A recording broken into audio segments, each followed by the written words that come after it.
Time to learn about a disc sander and or belt sander and a belt sander. So these are fairly simple to operate. Conceptually, you have a rough grit piece of some fabric that is going to be moving. Now, if you've ever fallen off a bicycle onto the road, you notice that it has an excellent method. It's an excellent way to rip your skin off. That's what this is, except the grit of the sandpaper will determine how much you are either removing material or almost polishing material. Now, the key thing, whether you're using a belt sander or, let's see, belt sander, it's a giant belt, or disc sander, it's just a disc, the key thing is to keep your workpiece flat on the table. So, this machine has both units in it. So when you use either one, they both turn on. Let's start with the disc sander. For the disc sander, some adjustments that you won't really have to make all that often. Over here, we've got a knob that will allow you to change the angle of the table.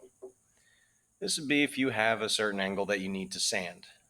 We don't use it that much. Basically, you loosen the outside knob just enough that you can spin the inner knob. Yeah, I'm not doing this. If you really want to see how to do it, I can show you in person, but we rarely ever use it, and I don't want to get it out of alignment with 0 degrees. I'm a little off. That's fine for today. I'll get it after the video. So this disc sander is going to spin this way. And what you have is the grit is going to be pushing down into the table.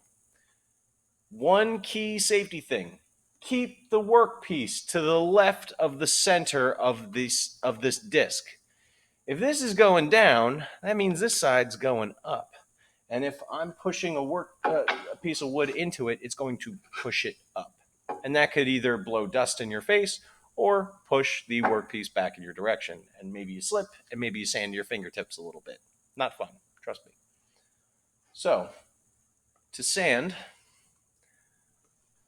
you have your workpiece flat on the table on the left side, and you are going to gently introduce the workpiece to it.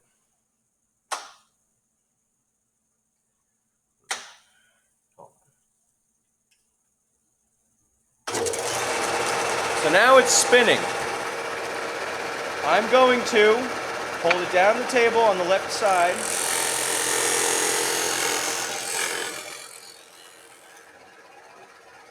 And I just did a curve on the edge, just a little curve.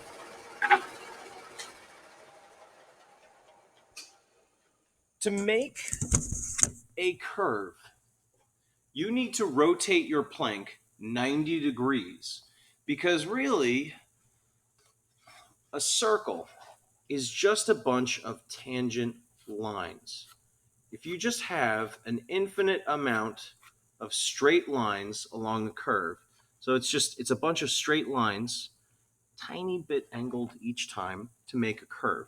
So I need to sand it. If my hand is the sander, it's going to sand.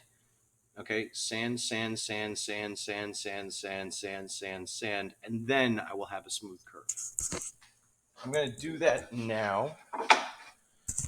Here we go. So safety glasses on, turn it on. I'm going to start flat. I'm going to gently guide it.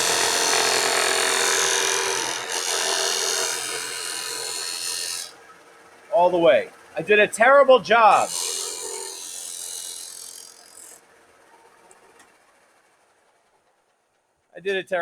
But it's fine. It's passable. One key thing with sanders too, you can always remove more. You can never take it. You can never put it back on. So, go in little bits. For the belt sander, very simple. You have this very small table fence, and you want to make sure that your workpiece is sitting on this fence. That's pretty much it. So now I can just guide it in.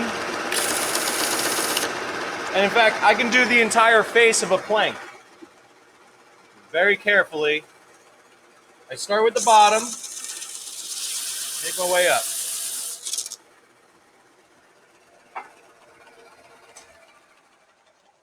The key thing is that you always want to be resting on the table. And with a disc sander, you must be sanding on the left.